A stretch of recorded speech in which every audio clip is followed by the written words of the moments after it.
ఓం దుం దుర్గాయై నమః. సర్వమంగళమాంగళ్యే శివే సర్వార్ధసాధకే శరణ్యే త్రయంబకే గౌరీ నారాయణి నమోస్తుతే. జై దుర్గా భవాని. శ్రీ దుర్గామల్లేశ్వర స్వామి దేవస్థానం ఇంద్రకీలాద్రి. ఇంద్రకీలాద్రిపై శాకాంబరి ఉత్సవాలు త్రయాహ్నిక దీక్షతోటి అత్యంత వైభవపేతంగా ఈ త్రయోదశి, చతుర్దశి, పౌర్ణమి ఈ 3 రోజులు కూడా అత్యంత వైభవంగా అమ్మవారిని రకరకాల కూరగాయలతోటి, రకరకాల పళ్ళతోటి, రకరకాల డ్రై ఫ్రూట్స్ వాటన్నిటితోటి కూడా అమ్మవారిని అలంకారం చేయడం జరుగుతుంది. ఈ విధంగా అమ్మవారికి 3 రోజుల పాటు అత్యంత వైభవపేతంగా ఈ దేవాలయంలో ఈ ఉత్సవాలు జరుగుతాయి. ప్రతి సంవత్సరం కూడా ఆషాఢ శుద్ధ త్రయోదశి నుంచి పౌర్ణమి వరకు కూడా ఎంతో వైభవపేతంగా ఈ యొక్క కార్యక్రమాన్ని నిర్వహించడం, ఎంతోమంది భక్తులు అమ్మవారికి ప్రత్యేకంగా ఈ కూరగాయల సమర్పణ చేయడం అనేది జరుగుతుంది. దీనివల్ల ఏంటంటే అమ్మవారికి శతాక్షరి అనే పేరు అమ్మవారికి. అలాగే అమ్మవారికి శాకాంబరి దేవిగా రూపాంతరం కూడా అమ్మవారు ఉన్నారు. ఆ అమ్మవారి యొక్క అనుగ్రహంతో మనము ప్రతి ఒక్కరు కూడా అలాగే పాడి పంటలు బాగుండాలని, ఈ దేశం సుభిక్షంగా ఉండాలని అమ్మవారికి, ఎందుకంటే ఒకానొకప్పుడు దుర్భిక్షం ఏర్పడినప్పుడు అమ్మవారిని అందరూ ఇలాగే ధ్యానం చేసి అమ్మవారి యొక్క అనుగ్రహంతో అందరికీ కూడా అన్నము అలాగే పంటలు పండటం ఇవన్నీ కూడా లభించినాయట. ఆనాటి నుంచి అమ్మవారిని శాకాంబరి దేవిగా కూడా కొలుస్తారు భక్తులు. ఇది ప్రత్యేకంగా ఈ దేవాలయంలో చేయడం జరుగుతుంది. కాబట్టి ఈ 3 రోజుల పాటు జరిగేటువంటి వైభవమైనటువంటి ఉత్సవాల్లో భక్తులు లక్షలలో పాల్గొని అమ్మవారికి కూరగాయలు సమర్పిస్తారు. అలాగే ఈ కూరగాయలన్నింటినీ కూడా కదంబంగా ప్రసాదం, అమ్మవారి యొక్క ప్రసాదాన్ని భక్తులకు వితరణ చేయడం జరుగుతుంది. ఈ ప్రత్యేకమైనటువంటి ఈ కార్యక్రమాన్ని ఈఓ గారు ప్రత్యేకమైన శ్రద్ధతోటి ఒక కార్యక్రమాన్ని నిర్వహించడం జరుగుతుంది.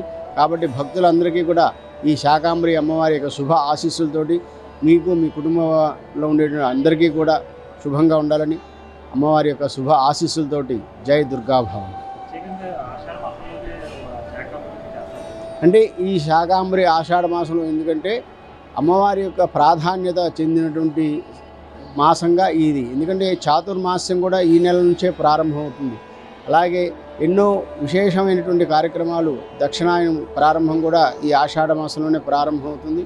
అటువంటి విశేషమైనటువంటి మాసంగా ఈ మాసాన్ని, ఎందుకంటే దేవతలకి ప్రత్యేకంగా ఈ కార్యక్రమాలని నిర్వహించడం జరుగుతుంది ఆషాఢ మాసంలో. కాబట్టి ఏంటంటే ఎంతో ప్రత్యేకమైనటువంటి ఈ శాకాంబరి ఉత్సవాలను కూడా ఈ ఆషాఢ మాసం చేయడం జరుగుతుంది. ప్రతి సంవత్సరం వస్తున్నామండి. ఒక 7 సంవత్సరాల నుండి వస్తున్నానండి. నాకు వచ్చినప్పటి నుండి చాలా బాగుందండి. అదండి చాలా, అసలు నేను 20 సంవత్సరాల నుండి అమ్మవారి సేవేనండి.